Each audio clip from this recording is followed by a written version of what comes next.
Fang Xing has been holding back against Hu Qing, the man who kicked his sister and left her seriously injured, as he knows he cannot defeat him. Hu Qing forces Fang Xing to go on a mission with him, claiming that it is compulsory for members of the sect. Fang Xing continues to hold back, but the thought of being used as bait for a giant monster is too much to bear. He feels a sense of injustice that those with powerful families can do whatever they want. Today, Fang Xing is determined to fight back and unleash his fury like a fierce ghost. Hu Qing had come prepared, with scarecrows to confuse Fang Xing and traps set up around them. Despite Fang Xing's attempts to evade them, he is wounded by a sword and finds himself surrounded by Hu Qing and his cohorts. Knowing he has missed his chance to attack, Fang Xing retreats slowly to formulate a new plan. However, to leave safely, he must break through their ranks head-on.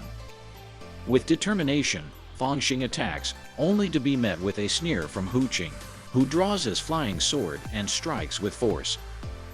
Not only is Fang Xing's body severely injured, but his knife is also shattered by a single blow. He falls heavily to the ground.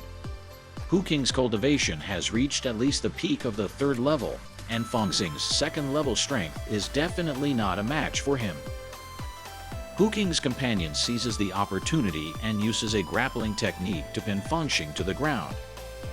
Despite being in a disadvantageous position, Fang Xing manages to take out a knife from his leg and, with a swift twist of his hand, stabs the companion in the neck. While Hu Qing and his companions are stunned by the unexpected turn of events, Fang Xing seizes the moment and flees.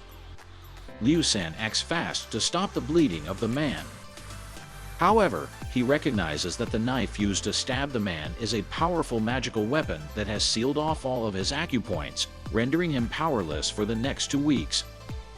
Hu Qing is now down 2 men in just 1 day, causing him to feel a sense of dread.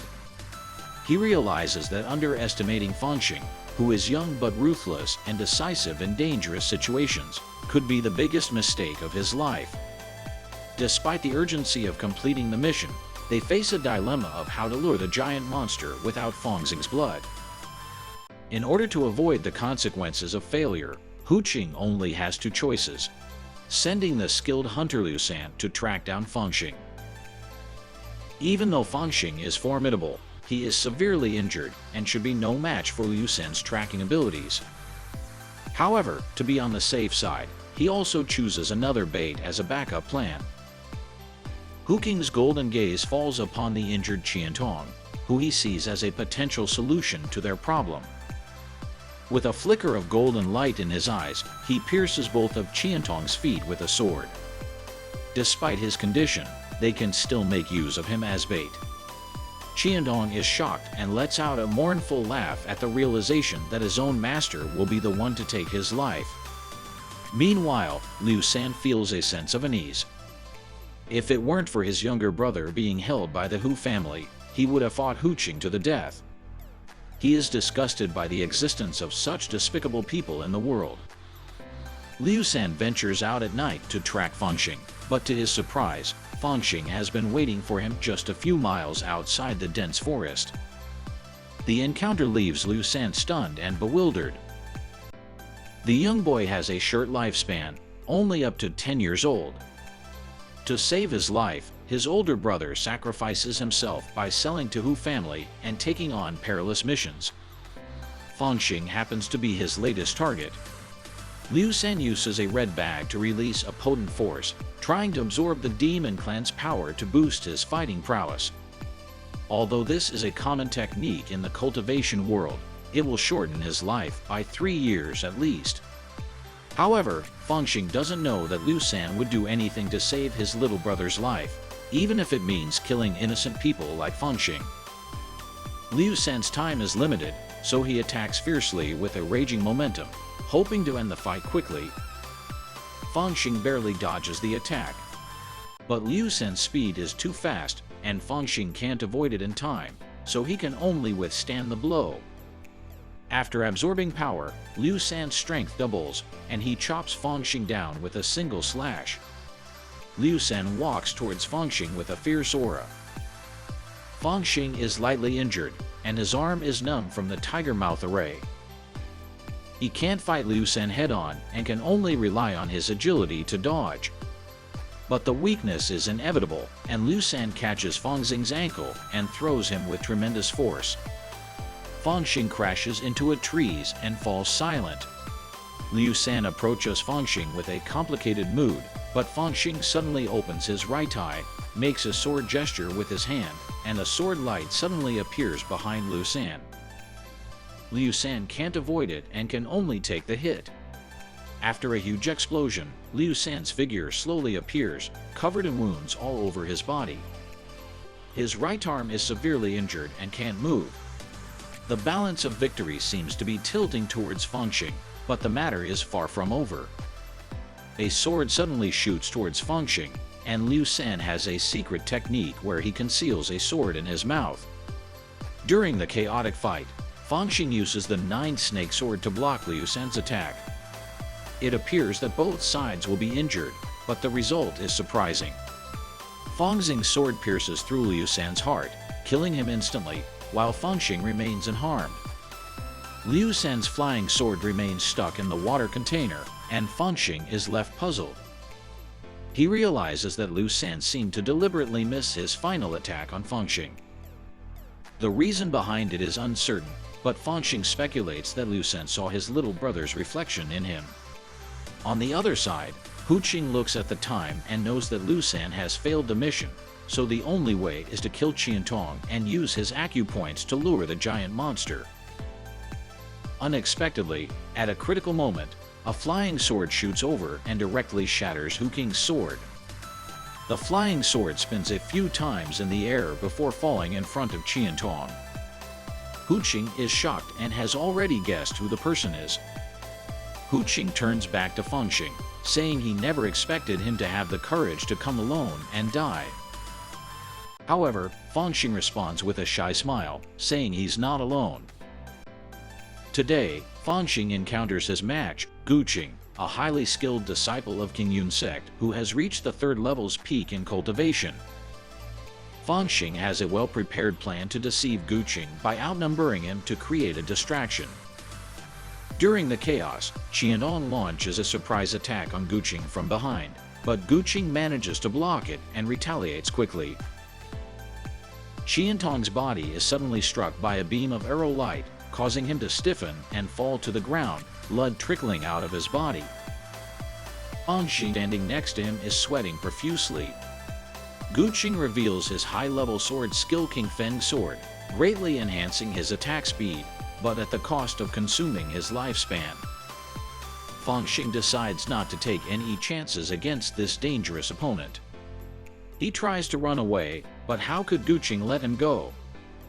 He chases after Fang Xing, who can only resist with the nine-snake sword technique learned from Gu Qing's incident. However, his strong attack is caught by Gu Qing with one hand. Taking advantage of this gap, Fang Xing runs away again. But things are not that simple. Gu Qing uses the Du Zhuanxing Ni technique to deflect Fang Xing's nine-snake sword back at him, and Fang Xing barely avoids the attack. He knows he is in danger today, but he has prepared for it. He fiercely cuts his own palm with a short blade, sprinkling his blood around and activating the spiritual energy within it. He actually wants to attract the giant monster to burn with Gu Qing. Gu Qing is now in a panic because he is not ready to hunt down the monster.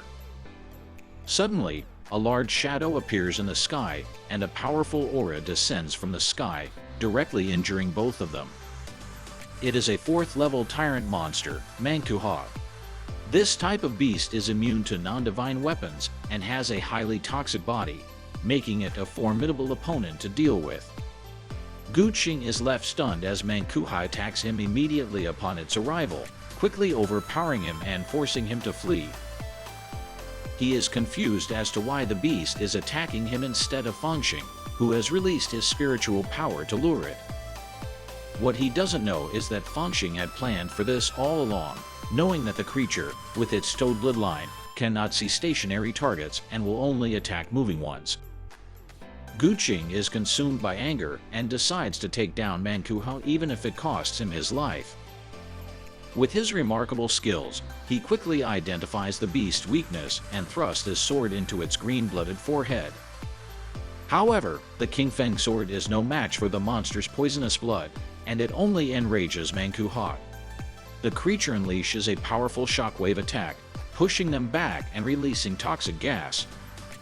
Fortunately, Fang Xing covers his mouth and nose in time to escape. But this movement is detected by Manhwa, which immediately rushes towards them with its huge body. Fang Xing wants to escape and save his life, but is swallowed by a monster. Surprisingly, he isn't dissolved by stomach acid and even starts eating the monster's flesh. Outside, Guqing is severely injured and his flying sword is broken. He can only dodge the giant monster's attacks. However, he isn't willing to accept defeat, and Manhwa's condition is deteriorating. Guqing prepares for a final strike, gathering all his spiritual energy to launch a surprise attack when the monster opens its mouth. Manhwa is heavily wounded, and the enraged Guqing is sent flying once again. Just when he is about to meet his end, the monster suddenly convulses, and its life force gradually weakens until it disappears. Guqing doesn't expect to survive this encounter. To his horror, he sees Fang Xing, who he thinks is dead, sitting on the monster's corpse and feasting on its flesh. Fang Xing brandishes his sword, and now killing Guqing is as easy as killing a mosquito. To his surprise, Guqing chooses to submit and kneels down, offering all his elixir materials in exchange for his life, but secretly holding a hidden weapon, preparing to launch a sneak attack on Fang Xing. Suddenly, a sharp sword descends from the sky, putting an end to Guqing's scheming. He never expects to die at the hands of such a minor character, unaware that when he bullied a weak girl at the gates of King Yun's sect, he had sealed his fate. The girl is regarded as Fang Xing's own sister. The greatest gain for Fang Xing on this journey is the 4-tire magical treasure that can be used to refine elixirs, which he directly consumes because it possesses supreme techniques. After 3 days, when Fang Xing awakes, his cultivation advances to the 3rd level of spirit movement, finally giving him the ability to protect himself within King Yun's sect. The next challenge is explaining to the sect why he is the only one who survives when the whole team has perished. Indeed, survival in the martial world relies heavily on luck. Upon returning to the sect, Fang Xing recounts his tragic tale. The elder of the sect believes him, and Fang Xing's account is mostly true, such as Guqing being targeted and chased by the monster.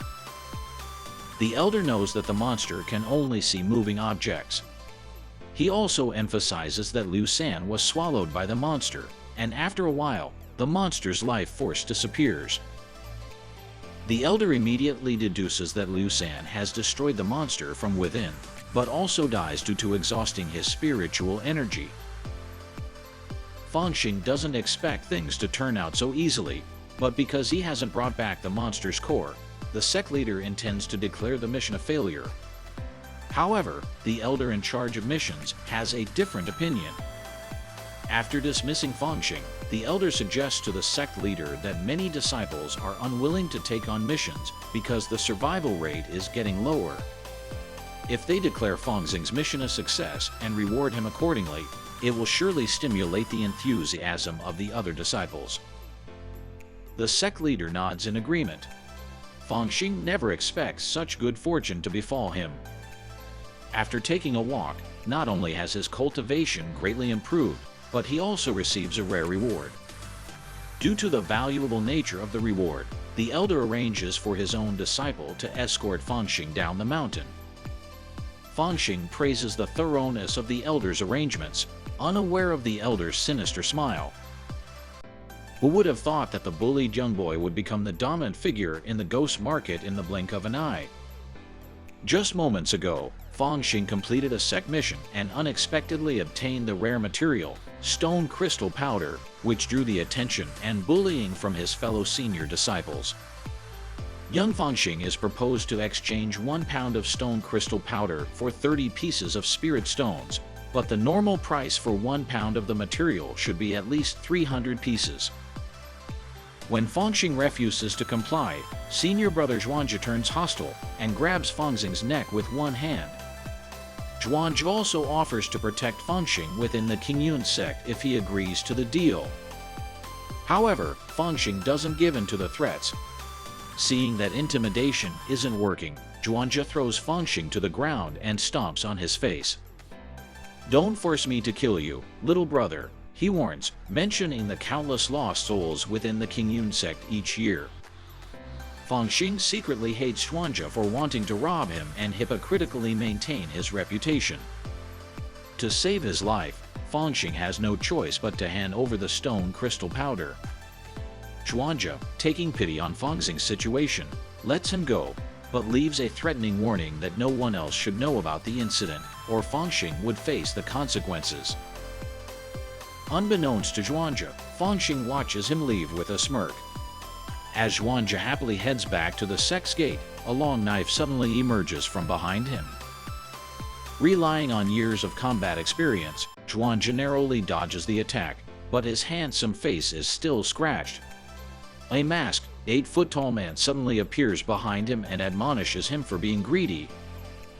Zhuangzi immediately retaliates, attacking the masked man and challenging him to prove his strength. The masked man doesn't back down and throws a powerful punch at Zhuangzi, who has no choice but to block it forcefully. Unexpectedly, the masked man's punch is a feint, and his real goal is to release a mysterious mist. The mist fills the air, and someone like Zhuangzi can't withstand it for more than 3 seconds. Before losing consciousness, Zhuangzi hears the masked man mention Liu Feng's name. At this moment, Fang Xing is thrilled not only to have reclaimed his stolen stone crystal powder, but also to have taken the valuable items from his sworn enemy. Liu Feng wants to escape, knowing that killing Zhuangzi would bring the wrath of the sect upon him. Who would have thought that the domineering figure of the ghost market is actually the young boy before them? 3 hours later, Zhuangzi finally regains consciousness, realizing that his stone crystal powder has been stolen. His rage is unimaginable, as the prize he had secured has slipped through his fingers. Recalling the mysterious mist before he passed out, he already knows the identity of the masked man. However, the ghost market figure remains elusive and has never shown his face, so Liu Feng becomes the only lead. At this moment, Liu Feng is happily drinking, unaware of the impending disaster about to befall him. Today, Fang Xing, disguised as a thief, robs his inner sect senior brother Zhuangzi but leaves behind the name of his sworn enemy, Liu Feng. At this moment, Liu Feng is unknowingly implicated and still enjoying drinks in Fang Xing's courtyard. He frequently bothers Fang Xing's only friend, the chubby boy. News spreads today that Gu Qing's mission is complete, and as bait, Fang Xing is sure to be in danger. Liu Feng is in a great mood, free from worries. He becomes bolder in targeting the chubby boy, demanding that he kowtow 10,000 times while cursing Fang Xing. If he complies, Liu Feng might show mercy. Otherwise, he'll send the chubby boy to join Fang Xing in his fate. Humiliated, the chubby boy kneels and kowtows, but the words cursing Fang Xing seem stuck in his throat. That's because Fang Xing is his only true friend in Qingyun sect. Liu Feng never expected the chubby boy to be so loyal, determined to eliminate him completely. As the chubby boy braces for death, he silently prays to Fang Xing that they will be brothers again in the next life. Suddenly, a hand reaches out to catch and shatter the flying sword. Fang Xing never imagined the chubby boy would be so loyal, refusing to say a bad word about him even at the cost of his life. Fang Xing now sees him as a lifelong brother. However, when a brother is bullied, revenge must be sought. At this moment, Liu Feng panics and tries to escape, but Fang Xing smacks him in the face with a punch and steps on him. Now, Liu Feng's arrogance is gone, and his heart is filled with fear. Fang Xing ultimately spares Liu Feng's life, not out of mercy, but because he has a plan. As expected, when the severely injured Liu Feng wakes up and tries to stand, several fierce men swoop down from the sky and grab him like a chick. Confused, Liu Feng doesn't know the extent of the trouble he's in. Half an hour later, Liu Feng dies under torture. Senior brother Zhuanjia never thought Liu Feng would be so stubborn, refusing to reveal the identity of the ghostly thief even in death. However, he still finds clues that Liu Feng was beaten up by Fang Xing before his arrival, and it's definitely not a coincidence. At this moment, Fang Xing is sorting through his loot, not only finding high-grade spirit weapons and magic tools, but also an earth-shrinking talisman, a valuable treasure for escaping. The biggest surprise is the Dragon Control Brown Wave, a skill that can only be learned by inner sect members. Once mastered, it can control invisible airflow, with endless possibilities. Fang Xing immediately starts practicing, but suddenly there's a knock at the door. Thinking it's the chubby boy, Fang Xing is surprised to see a breathtakingly beautiful woman, anxious and claiming to be Gu Qing's fiancée, inner sect disciple Lin Qingxia, who wants to know how Gu Qing died. Fang Xing panics, thinking about the secret manual he took from Gu Qing, and quickly hides the book under his body. With an awkward smile, he hastily explains that it's not what she thinks. Lin Qingxia believes it's Fang Xing's private collection of adult books, chuckles, and warns him that reading too much of it can be harmful to his health.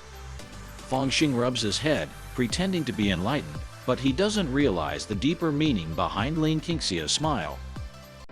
The graceful young girl unexpectedly offers a high-grade elixir as a betrothal gift. However, Fang Xing senses something amiss the moment he receives the bottle, as it is empty. Suddenly, a sharp sound of cutting air rings out, and although Fang Xing reacts quickly, he is still injured by the sword. 7 days ago, Fang Xing was captured by Gu Qing as bait to complete the sex irradiation mission.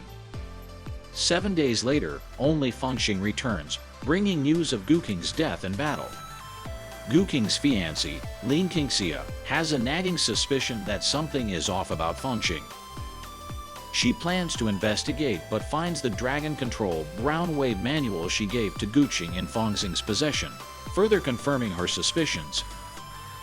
Lin Qingxia believes that Gu Qing was killed by Fang Xing and is determined to avenge her fiancé. Fang Xing, of course, won't just wait for death. He takes out his sword, but Lin Qingxia, a true disciple of the inner sect, manages to beat him back. Just as Fang Xing is about to die under Lin Qingxia's sword, a light suddenly appears and blocks the attack. It turns out to be an elder from the outer sect, who declares that fighting is against the sect rules. Lin Qingxia tries to explain, but Fang Xing quickly feigns innocence and speaks shocking words. Fang Xing claims that Gu Qing took him as bait, and when Gu Qing died, he survived. Suspecting him of murder, Lin wants to send him to accompany Gu Qing in death. The revelation shocks the surrounding disciples, who can't believe the treatment of the outer sect disciples. The elder promises to investigate the matter, but Lin Qingxia, unafraid, insists that the elder has no authority over her. The elder becomes furious, but before he can take action, a beautiful woman appears in the sky, and Fang Xing recognizes her as Lingyan, the one who took his sister, Xiaonan, away. He assumes she will be on his side, but she instead scolds him for daring to fight an inner sect disciple. The incident sparks anger among the outer sect disciples, and Lingyan, realizing she has angered everyone, apologizes and promises to discipline Lin Qingxia. She even leaves a bag of elixirs for Fang Xing, pledging to help him refine pills for free. As Lingyan leaves with Lin Qingxia, Fang Xing thinks the matter is over, but someone in the crowd recognizes his 9-snake sword. This sword was stolen from the black market. Zhuanzhao, upon hearing the news, is convinced that Fang Xing is involved and orders his followers to bring Fang Xing to him, dead or alive, by the next day. The woman before him can satisfy any man's desires, yet the young man remains unmoved. After braving countless dangers and breaking through the Hu Mountain Sword Formation, he seeks to refine a breakthrough pill, and also hopes to see his sister again. Lingyan is shocked to realize that Fang Xing was once the little beggar at the entrance of King Yun's sect, and he has managed to enter the sect. Lingyan swiftly draws her sword and points it at Fang Xing. Since Zhaoman has joined King Yun's sect, she has nothing to do with you. If you dare to disturb her training, I will kill you. Fang Xing ignores the sword pointed at him and asks, "Why do you have the right?" Lingyan tightens her grip on her sword, "Because I'm stronger than you, and I can kill you easily." However, Fang Xing remains fearless. "If you're so confident, kill me now. Otherwise, one day, I'll kill you like a rabbit or a dog." Lingyan never expects Fang Xing to be so domineering, and he continues to provoke her. "Do you really think you are high above like an immortal? What gives you the right to decide others' lives?" Lingyan's face turns dark with anger, but she can't bring herself to kill Fang Xing, as she has never killed anyone before. She only wants to teach him a lesson earlier, but she still has to fulfill her promise to him. Surprisingly, Fang Xing wants to refine a breaking limit pellet, which amuses Lingyan. The raw material for the breakthrough pill is stone essence powder, which is difficult to obtain even for the inner disciples of King Yun's sect. However, Fang Xing unexpectedly produces the stone essence powder from his pocket, which even Lingyan, a master of alchemy, finds incredible. Does Fang Xing have a hidden background? After waiting a day and night, Fang Xing finally receives the finished breakthrough pill, which will allow him to break through to the 4th level of spiritual movement and enter the inner sect. As Fang Xing prepares to leave, Lingyan can't help but ask, "Aren't you afraid I would actually kill you?" Fang Xing smiles faintly, "How could a beautiful woman like you just casually kill someone?" With that, he jumps out of the window and flees. Lingyan is stunned before breaking into a smile. This little rascal. Fang Xing plans to return to the outer sect, but suddenly stops as 3 mysterious men block his path. They don't waste any words and draw their swords to attack. However, they underestimate Fang Xing's strength. He unleashes his wine snake sword, cutting through the attackers without any hesitation. Fang Xing returns to the outer sect's old house for menial laborers, throws 50 taels of gold to his brothers, and they go down the mountain to have fun. This remote place is seldom visited, making it the perfect spot for Fang Xing to take the breakthrough pill. He thinks there will be a huge reaction, but after waiting for a long time, nothing happens. Could it be that Lingyan has given him a fake pill? The next second, Fang Xing falls asleep and sees his Uncle Ju in his dream. Uncle Ju places both hands on Fang Xing's shoulders, chanting, "Gather all your spiritual energy, strike the spiritual veins. Only by going through a phoenix's baptism of fire can you be reborn from the ashes." After saying this, he pushes Fang Xing down the mountain. Fang Xing wakes up from his dream in an instant. High above the 9 heavens lies a mysterious entrance, containing great opportunities and fortune. Today, a mysterious entrance falls from the sky, crashing toward King Yun's sect, and the lucky one chosen is Fang Xing. Just as Fang Xing breaks through to the 4th level of spiritual movement, he hears the news from his junior brothers that the outer sect's leader, Brother Xuanzao, is hunting him down. Fang Xing decides it's time to meet these senior brothers and sisters. At this moment, 3 people in a pavilion are discussing how to deal with Fang Xing. Fang Xing's best friend, Fatty, is trembling and kneeling outside the pavilion. Suddenly, a bright light flashes across the sky, and a huge beam of light smashes into the ground. When the smoke clears, Fang Xing appears. He says, "I heard you were looking for me, senior brothers and sisters. I hope I didn't scare you." Then he looks at Fatty and asks, "What are you doing here?"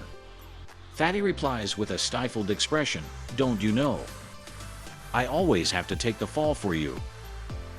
Xuanzao never expects Fang Xing to walk into their trap. He draws his sword, and with a sky full of green light, he attacks Fang Xing. Fang Xing easily dodges the attack with a simple move and then delivers a kick to Xuanzao's face. No one knows who gave him the courage to challenge Fang Xing. Fatty, kneeling on the side, is dumbfounded. Is this the Fang Xing I know? Chin, who is standing nearby, is even more convinced of her suspicions when she learns that Fang Xing has broken through to the 4th level of spiritual movement. Fang Xing must be hiding something. Otherwise, where did his cultivation come from? Although Fang Xing doesn't explain, the three of them have no way of dealing with him, but they still get in his face. Feeling cornered, Fang Xing invokes Lingyan as his senior sister, which of course none of the people present believe. How could Lingyan, a prominent figure in the inner sect, be involved with Fang Xing? Even Fatty, kneeling on the side, can't stand it any longer. Brother, you've really blown your own trumpet this time. Fang Xing sneers and takes out a few bottles of elixirs from his pocket. These were given to me by senior sister Lingyan. Zhuanzhao steps forward, takes the elixirs, and looks at the bottom. Indeed, there's Lingyan's mark on them. But he still doesn't believe that Lingyan would have any connection with an outer sect beggar like Fang Xing. He insists that the elixirs must have been stolen by Fang Xing. Fang Xing snatches back the elixirs. This guy's intelligence is worrying. Who would dare to steal medicine from Qixia Valley? Qin, however, has already decided that Lingyan must be the powerful figure behind Fang Xing. Although Zhuanzhao's uncle is an elder in the sect, Lingyan is not someone she can afford to offend. She decides to stay out of this matter. Unexpectedly, Zhuanzhao is persistent in pursuing Fang Xing, even resorting to threats. If you dare to quibble, you'll end up like Lu Feng. Fang Xing curiously asks, what happened to brother Lu Feng? Zhuanzhao blurts out, of course, I killed him. Fang Xing suddenly slams his fist on the table, furious. Zhuanzhao, you dared to kill a fellow disciple of King Yun's sect in private. What is your crime? Zhuanzhao, however, is not afraid. Even if Fang Xing knows, what can he do? My uncle is a high-ranking member of the sect, and there's no evidence against me. At that moment, Fang Xing throws out a yin talisman, which has recorded everything that was said and done earlier. What do you have to say now? Zhuanzhao is dumbfounded, reaching out to grab the yin talisman. But how can Fang Xing let him get what he wants? He directly slaps a huge handprint on Zhuanzhao's face, revealing his shameful behavior. Seeing that the other senior brothers and sisters don't intend to intervene, Zhuanzhao kneels down, begging Fang Xing to spare him. Fang Xing says forgiveness is not a problem, as long as he pays up. However, Zhuanzhao has already been robbed by Fang Xing once before, leaving him with only 20 pieces of spirit stones. In order to satisfy Fang Xing, he has no choice but to write an IOU. Fang Xing takes the spirit stones and the IOU, throws down a gene talisman, grabs Fatty, and quickly runs away. Zhuanzhao, startled, quickly realizes something is wrong and checks the gene talisman, only to find it empty. Furious, he smashes the gene talisman hard on the ground. Damn you, Fang Xing. 3 months later, Fang Xing has become the overlord of the Outer Gate, breaking through the 4th level of spiritual cultivation and becoming eligible to enter the Inner Gate. To thank his good friend Fatty for taking care of him, he leaves all his resources for Fatty and goes to the Inner Gate alone, leaving Fatty touched and tearful. To enter the Inner Gate, one must knock on the gate's drum, which is spiritually awakened, and those below the 4th level will be backlash if they try to knock. Two children look at Fang Xing about to knock, feeling no panic. After all, at Fang Xing's age, he doesn't seem like a master. Fang Xing, aware of the children's good intentions, grows to pieces of temporary tokens as thanks. With the children's fierce gaze, he takes out the drumstick to knock on the drum. The two children are dumbfounded, worried that the sect will blame them for negligence. With every strike from Fang Xing, the valley resonates with a deafening sound, and the white-collared child exclaims in his heart that it's actually the king of the chosen. Deep in the Qingyun, a crane suddenly turns its head, and an ancient ancestor next to it holds a chest and looks back, surprised to see the young man he had his eyes on is about to enter the Inner Gate so soon. The treatment of inner disciples is very different from that of outer disciples. First, the sect refines soul lamps for the disciples, and as long as the soul lamp is not extinguished, the lamp owner will not die. There is also an exclusive life token for inner disciples. This token can not only access various information, but also ask the sect for help in times of danger. However, Fang Xing keenly perceives the hidden purpose of the soul lamp and the life token, which is likely to control the disciples. The selection of cultivated techniques is the key to entering the inner gate. There are 7 categories of cultivation in the world: Tao, heaven, immortal, God, selection, law, and technique, but the inner disciples of King Yun sect can only receive the 6th rank techniques.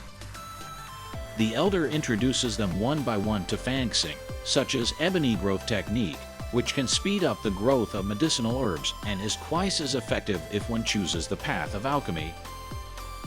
Fang Xing shakes his head at the thought, as he is not interested in farming.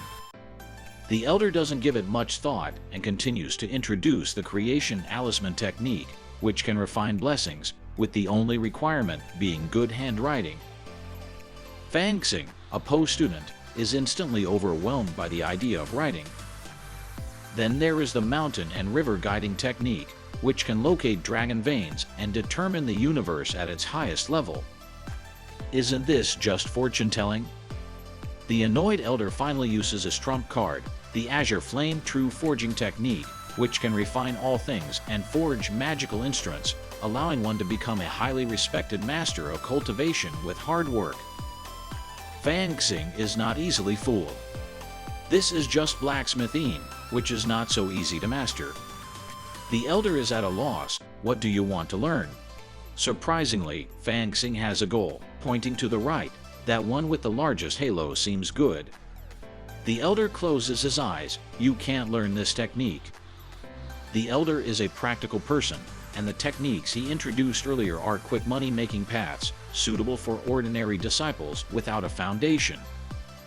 However, Fang Xing chooses the King Yun 9 sword technique, passed down from the Taoist ancestors. This technique is unparalleled in both rewards and punishments, but it has a fatal flaw: it's very expensive to practice. Only children of wealthy and powerful families dare to learn it. However, Fang Xing isn't afraid. After all, it's just a matter of resources. He can rob a few more losers to make it work. Just as he is about to choose this technique, he sees a chess piece suddenly shoot out from the void, followed by a huge golden light. Fang Xing. When the golden light dissipates, it turns out to be the projection of the sect's ancient ancestor. He is amazed that even the projection has reached the 9th level of spiritual cultivation. How powerful is the real body? The elder initially thinks the ancient ancestor has some instructions, but realizes he has come for Fang Xing. The ancient ancestor says he likes the look of this boy and intends to teach him personally. After saying this, he grabs Fang Xing's hand and takes off into the sky with a flash of golden light, leaving the chaotic inner gate in the wind. The elder's uncle can't help but exclaim, "Don't cause trouble." The two are playing chess for 1,000 years without a clear winner. As the elder's black piece falls, the head of the sect holding the white piece begins to sweat as he calculates that he is losing this round. Fang Xing, on the other hand, grins. The sect leader thinks Fang Xing has a way to break the game and asks for his advice. The elder also turns around, the corner of his mouth slightly raised. "Kid, if you can break this game, I'll teach you an unparalleled technique." Fang Xing doesn't expect such good fortune, and he thinks of a solution. Since the white pieces are surrounded by black ones, they just need to eat the black pieces to avert the crisis. This move surprises the sect leader. Initially, they think they have found a chess expert, but instead, they find a trickster like Fang Xing. However, Fang Xing has already made calculations in his heart. The high-level spirit beast used by the elders in their chess pieces contains spiritual energy equivalent to high-level pills, and if not for the two elders watching, Fang Xing would eat them all. The elder knows early on that Fang Xing's thought process is different from that of ordinary people, which is why he personally brings him to the sect. Fang Xing manages to break the chess game, and the sect leader leaves, leaving Fang Xing overjoyed. However, after the sect leader leaves, the elder immediately lists all the wrongdoings Fang Xing has committed since joining the sect. Fang Xing thinks he has been discreet, but the elder has been watching all along. Fang Xing can only kneel down and feign pitifulness, hoping to escape punishment. The elder doesn't fall for it and pulls Fang Xing up, using a technique to fly towards the sky. They arrive at the sect's library, and upon seeing the huge elixir furnace inside, Fang Xing panics. Could it be that they want to use him to refine pills? The elder smiles enigmatically, then hands Fang Xing a scroll. The punishment for your crime should be to suffer under the scorching fire, but considering your age, I'll give you another chance. If you can comprehend this scroll, not only will I not pursue your crimes, but I'll also teach you an unparalleled technique. Fang Xing takes the scroll and opens it, revealing a painting of an immortal being beheaded. It is said that the blood that sprays from the neck of the immortal when he is beheaded splatters onto the painting, which the elder has been trying to comprehend for 700 years without success. He thinks Fang Xing's unconventional approach might just work. Indeed, in just one day, Fang Xing finds the correct way he can actually see the illusions of the immortal and their intentions in the painting. However, understanding it isn't easy. Fang Xing tries to simulate the state of mind at the moment of being beheaded, hoping to resonate with the immortal in the painting. He imagines various scenarios, feeling the despair, anger, and unyielding spirit. The illusory figure of the immortal in the painting seems to sense something, and suddenly plunges into Fang Xing's body. The battle ignites throughout Fang Xing's body in an instant. But Fang Xing is too weak to control the immense power, unless he can understand the heavenly winged sword in the painting to balance it. Fang Xing keeps recalling the moment the immortal is beheaded in his mind, and after an unknown amount of time, a light flashes across his face, and he finally understands the meaning of the painting. The light revolves around Fang Xing, intertwining with the battle and the advice. When the smoke clears, a satisfied Fang has finally succeeded in understanding the painting.